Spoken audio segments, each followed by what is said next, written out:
തദ്ദേശ തെരഞ്ഞെടുപ്പിലെ നേട്ടത്തിന് പിന്നാലെ നിർണായകമായ UDF യോഗം ഇന്ന് കൊച്ചിയിൽ ചേരുകയാണ്.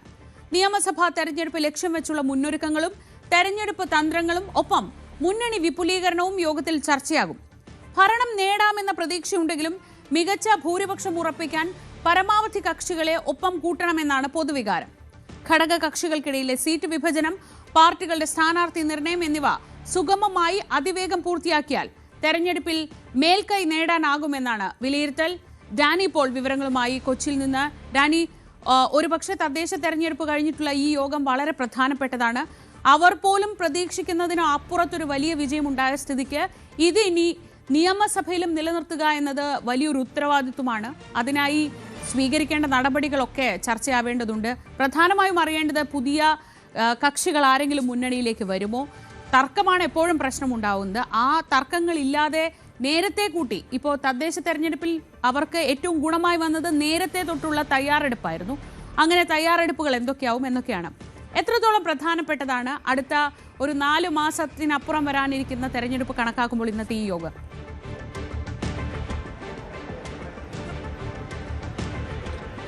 ശ്രീജ, തദ്ദേശ തെരഞ്ഞെടുപ്പ് നൽകിയ വിജയത്തിന്റെ വലിയ ആഹ്ലാദത്തിലും ആവേശത്തിലും ആത്മവിശ്വാസത്തിലും തന്നെയാണ് UDF നിൽക്കുന്നത്. ഇന്നത്തെ യോഗത്തിന്റെ ഒരു പ്രത്യേകത അത് തന്നെയാണ്. കാരണം വലിയ സന്തോഷത്തിലാണ്. വലിയ വിമർശനങ്ങളിലോ കാര്യങ്ങളിലേക്കോ പോകേണ്ടതില്ല. ഇനി മുന്നോട്ട് എങ്ങനെ പോകണം, എങ്ങനെ നീങ്ങണം എന്നത് സംബന്ധിച്ചുള്ള കൂട്ടായ ചർച്ചകൾ തന്നെയാണ് വേണ്ടത്. ഇതുവരെ സ്വീകരിച്ച നിലപാടുകൾ, ഇതുവരെ സ്വീകരിച്ച തന്ത്രങ്ങൾ, ഇത് വലിയൊരു പരിധിവരെ വിജയത്തിലേക്ക് എത്തിക്കാൻ സഹായകരമായിട്ടുണ്ട് എന്ന് തന്നെയാണ് പൊതുവിലുള്ള ഒരു വിലയിരുത്തൽ വരുന്നത്. അപ്പോൾ കൂടുതലായി ഇനി തദ്ദേശ തെരഞ്ഞെടുപ്പിന്റെ ഒരു സ്ട്രാറ്റജി ആയിരിക്കില്ല നിയമസഭാ തെരഞ്ഞെടുപ്പിലേക്ക് പോകുമ്പോൾ സ്വീകരിക്കപ്പെടേണ്ടത്. കാരണം അതിന് മാറ്റങ്ങൾ വരേണ്ടതുണ്ട്. നിലവിലെ ഉണ്ടായിരുന്ന ആശയങ്ങൾ അതോടൊപ്പം തന്നെ പുതിയ ധ്രുവീകരണങ്ങൾ ഒരുപക്ഷെ ഇതുമായി ബന്ധപ്പെട്ട് ഉണ്ടാകേണ്ടതുണ്ട്.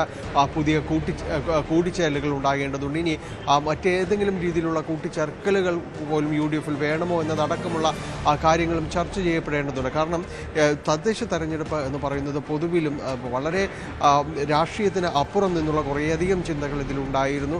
അത് കൃത്യമായി ഉപയോഗപ്പെടുത്തുന്നതിലെല്ലാം തന്നെ UDF സംവിധാനങ്ങൾ വിജയിക്കുകയും ചെയ്തു. അതിലെ ഏറ്റവും വലിയ പ്രത്യേകത എന്ന് പറയുന്നത് നേരത്തെ ശ്രീജ സൂചിപ്പിച്ചതുപോലെ വളരെ നേരത്തെയുള്ള മുന്നൊരുക്കം. അത് ഇത്രയും നേരത്തെ എന്ന പൊതുവിലൊരു ചോദ്യം ഉയർന്നിരുന്നു.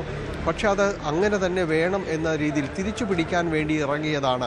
അതുകൊണ്ട് യുദ്ധസന്നാഹങ്ങൾ മുന്നേ വേണമെന്ന രീതിയിൽ തന്നെയായിരുന്നു UDF നിന്നിരുന്നത്. അത് ശരിയാണെന്ന് തെളിയിക്കുന്നതായിരുന്നു. അക്ഷരാർത്ഥത്തിൽ അമ്പരപ്പിക്കുന്ന ഒരു വിജയത്തിലേക്ക് UDF നീങ്ങുകയും ചെയ്തു. അപ്പോൾ അതേ രീതിയിലുള്ള മുന്നൊരുക്കങ്ങൾ ഏതാണ്ട് ഒരു 4 മാസം മാത്രമേ ഇനി അവശേഷിക്കുന്നുള്ളൂ. അപ്പോൾ ആ രീതിയിലുള്ള ഒരു മുന്നൊരുക്കങ്ങൾ വേണം.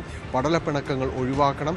അതോടൊപ്പം തന്നെ UDFനോട് ചേർന്ന് നിൽക്കാൻ കഴിവുള്ളവർ അത് പുറമേയുണ്ടെങ്കിൽ, അല്ലെങ്കിൽ ഇടതു മുന്നണിയിൽ തന്നെ അതിൽ വിട്ടുപോരാൻ തയ്യാറായവർ, അല്ലെങ്കിൽ ഏതെങ്കിലും രീതിയിലുള്ള ആശയവിനിമയം നടത്തുന്നവർ, വ്യക്തി കേന്ദ്രീകൃതമായും അങ്ങനെ ഏതെങ്കിലും രീതിയിലുള്ള ഒരു ചർച്ചകളോ കാര്യങ്ങളോ നിലവിലുണ്ടെങ്കിൽ അത് മുന്നോട്ട് പോകേണ്ടതുണ്ടോ, എങ്ങനെയാണ് അവരോട് സംസാരിക്കേണ്ടത്, ആ ഒരു സ്ട്രാറ്റജി എന്തായിരിക്കണം എന്നതടക്കമുള്ള കാര്യങ്ങൾ തീരുമാനിക്കപ്പെടേണ്ടതുണ്ട്. കാരണം നമുക്കറിയാം പല രീതിയിലുള്ള ചർച്ചകൾ പല ഭാഗങ്ങളിലായിട്ട് തന്നെയുണ്ട്. കേരള കോൺഗ്രസിനെ ചുറ്റിപ്പറ്റിയുണ്ട്. അങ്ങനെ പല ചർച്ചകളും മുന്നോട്ട് പോകുന്നുണ്ട്. അപ്പോൾ അവിടെ സ്വീകരിക്കേണ്ട നയം എന്താകണം, നിലപാടെന്താകണം എന്നതിനെക്കുറിച്ചെല്ലാം വിശദമായ രീതിയിലുള്ളൊരു ചർച്ച തന്നെയാണ് ഇന്ന് പ്രതീക്ഷിക്കുന്നത്. ഒരു കാര്യത്തിൽ സംശയമില്ല. കാരണം UDF ഇപ്പോൾ കുറേ കൂടി ആത്മവിശ്വാസമുള്ളൊരു സംവിധാനമായിട്ട് മാറിയിട്ടുണ്ട്. അത് തദ്ദേശ തെരഞ്ഞെടുപ്പ് നൽകിയ അനുഭവങ്ങളും പാഠങ്ങളും തന്നെയാണ്. അപ്പോൾ ഇനി എന്ത് അങ്ങോട്ട് എന്നതാണ് ഇനി ചർച്ച ചെയ്യേണ്ടത്. കാരണം UDF സംവിധാനങ്ങൾ കുറേ കൂടി ഏകോപനത്തോടെ മുന്നോട്ട് നീങ്ങിയാൽ മികച്ച ഒരു വിജയം നേടാൻ കൈവരിക്കും എന്ന് തന്നെ ഒരു ആത്മവിശ്വാസത്തിലേക്ക് നിലവിൽ ഇപ്പോൾ എത്തിയിട്ടുണ്ട്. നമ്മൾ നിൽക്കുന്ന എറണാകുളം ഗസ്റ്റ് ഹൗസിലാണ്. ഒരുപക്ഷെ അല്പസമയത്തിനകം KPCC പ്രസിഡന്റിൻ്റെ ഒരു പ്രതികരണം നമ്മൾ പ്രതീക്ഷിക്കുന്നുണ്ട്.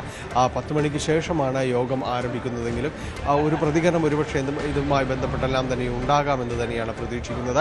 ഏതായാലും ഇന്നത്തെ UDF യോഗം വളരെ നിർണായകം തന്നെയാണ്. പ്രത്യേകിച്ച് തദ്ദേശ തെരഞ്ഞെടുപ്പിൻ്റെ ഒരു വിലയിരുത്തൽ വരുന്നു. അതോടൊപ്പം തന്നെ നിയമസഭാ തെരഞ്ഞെടുപ്പിലേക്ക് പോകുമ്പോൾ സ്വീകരിക്കേണ്ട നയങ്ങൾ, നിലപാടുകൾ എന്നിവ സംബന്ധിയായ കാര്യങ്ങളിൽ കൂടുതൽ ചർച്ചകൾ എല്ലാം തന്നെ ഇന്നത്തെ യോഗത്തിൽ ഉണ്ടാകുമെന്നൊരു പ്രതീക്ഷയാണുള്ളത്. ശ്രീജ, ഡാനി, ഇതിനിടയിൽ അറിയേണ്ടത് എപ്പോഴും ഇങ്ങനെ ഒരു മുൻകൂട്ടിയൊക്കെ തുടക്കമൊക്കെ ഇടുമ്പോൾ പോലും പിന്നീടുണ്ടാവാറുള്ളത് തർക്കങ്ങളാണ്, പ്രശ്നങ്ങളും എതിർസ്വരങ്ങളും ഒക്കെയാണ്. അത് UDFന്റെ ഒരു പ്രത്യേകത കൂടിയാണ്. ഇപ്പോൾ തന്നെ മുസ്ലിം ലീഗ് പുതിയ കക്ഷികൾ വരട്ടെ എന്ന് പറയുന്നുണ്ട്. പക്ഷേ PJ ജോസഫ് വളരെ പ്രത്യക്ഷമായി തന്നെ പറഞ്ഞു, പ്രസക്തിയില്ലാത്ത മാണി ഗ്രൂപ്പിനെ പോലെയുള്ളവരെ ഇങ്ങോട്ട് വിളിക്കേണ്ട ഒരാവശ്യമില്ലെന്ന് പറയുന്നു.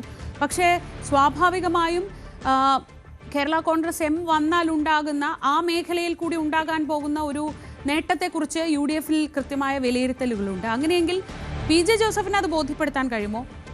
മറുപുറത്ത് നിന്ന് അവർക്ക് അങ്ങനെ ഒരു താല്പര്യമുണ്ടോ? ഇതൊക്കെ അറിയേണ്ടതുണ്ട്.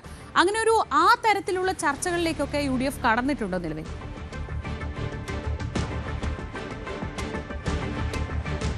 ശ്രീജ, ഇത്തരം കാര്യങ്ങളിൽ പ്രാഥമികമായ രീതിയിലുള്ള ചർച്ചകളിലേക്ക് നിലവിൽ കടന്നിട്ടുണ്ട്. അത് അനൗദ്യോഗികമായിട്ട് തന്നെ അത്തരം ചില സംഭാഷണങ്ങൾ നടക്കുന്നുണ്ട്. അതിൻ്റെ ഒരു പ്രതിഫലങ്ങൾ തന്നെയാണ് ഇപ്പോൾ PJ ജോസഫിന് നടക്കമുണ്ടാകുന്നത്.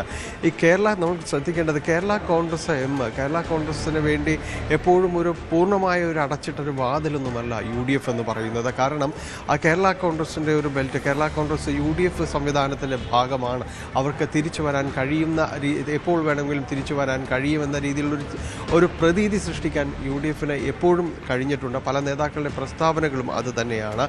ഒരുപക്ഷെ ഈ വരുന്ന നിയമസഭാ തെരഞ്ഞെടുപ്പിലടക്കം അതിന് മുന്നോടിയായിട്ട് ആ രീതിയിലുള്ളൊരു ക്രിയാത്മകമായ ചർച്ചകൾ അതിന് മുൻപേ തന്നെ നടക്കും എന്ന് തന്നെയാണ് പൊതുവിൽ ഒരു രാഷ്ട്രീയ നിരീക്ഷകർ പൊതുവിൽ തന്നെ വിലയിരുത്തപ്പെടുന്നത്. കാരണം ഈ മേഖലയിൽ പ്രത്യേകിച്ച് മധ്യ തിരുവിതാംകൂർ മേഖലയിലേക്കെല്ലാം തന്നെ വരുമ്പോൾ കൂടുതൽ സ്വാധീനമുള്ള ഒരു പ്രാദേശിക പാർട്ടി, കൂടുതൽ സ്വാധീനമുള്ള മേഖലകളെല്ലാം തന്നെ ഒരുമിച്ച് നിർത്തേണ്ടതിൻ്റെ ഒരു ആവശ്യകത UDF-നുണ്ട്.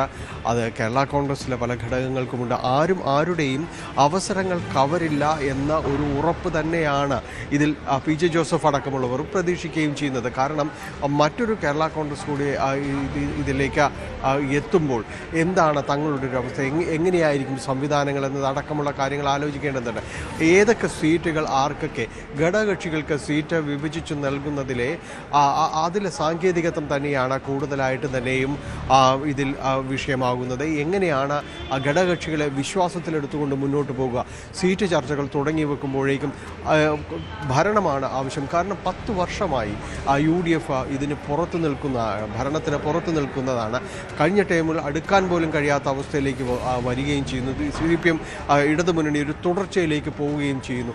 ഇപ്പോഴും വലിയ ആധിപത്യമൊന്നും നേടാനാകില്ല എന്ന രീതിയിലുള്ള ചൂണ്ടിക്കാണിക്കലുകൾ ഉണ്ടായിരുന്നു. പക്ഷേ അതിനെ കവച്ചു വെച്ചുകൊണ്ട്, അതിനെ മറികടന്നുകൊണ്ട് ആധികാരിക വിജയം നേടാൻ തദ്ദേശ തെരഞ്ഞെടുപ്പിൽ കഴിഞ്ഞിട്ടുണ്ട്. അങ്ങനെയെങ്കിൽ ഒരുമയോടുകൂടി മുന്നോട്ട് പോകാനായിട്ട് സാധിക്കും.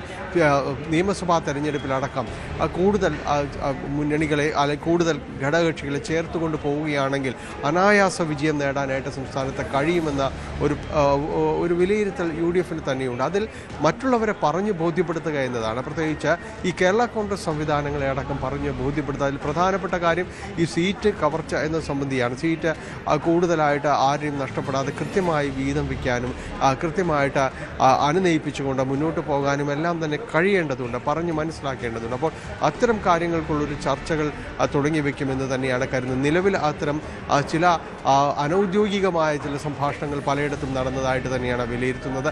അത് ഔദ്യോഗിക തലത്തിലേക്ക് എത്തണമെങ്കിൽ നമുക്കറിയാം ഈ സീറ്റ് വിഭജന ചർച്ചകൾ തന്നെയാണ് UDF-ൽ എക്കാലവും കീറാമുട്ടിയാവുന്നത്. കാരണം ഇതിനെ ചൊല്ലി തന്നെയാണ് പരസ്പരം പോരടിച്ചിട്ടുള്ളതും പോർവിളിച്ചിട്ടുള്ളതും ഇറങ്ങിപ്പോക്കടക്കം എന്തിനിപ്പോൾ ഉണ്ടായിരിക്കുന്ന ആ വിഭാഗമടക്കം പുറത്തേക്ക് പോകേണ്ട സാഹചര്യങ്ങളും എല്ലാം തന്നെ ഇതിൽ നിന്നെല്ലാം തന്നെ ഉണ്ടാകുന്നതാണ്. അപ്പോൾ ഇത്തരം കാര്യങ്ങളിൽ ഒരു അനുനയവും ഒരു സമന്വയവും എല്ലാം തന്നെ അതിൻ്റെ സാധ്യതകളുടെ വഴികൾ തന്നെയാണ് UDF പരിശോധിക്കുകയും ചെയ്യുന്നത്. ഏതായാലും ഒരു കാര്യത്തിൽ ഉറപ്പാണ്, ഒരുമിച്ച് നിന്നാൽ വീണ്ടും വിജയം ആവർത്തിക്കാൻ കഴിയും.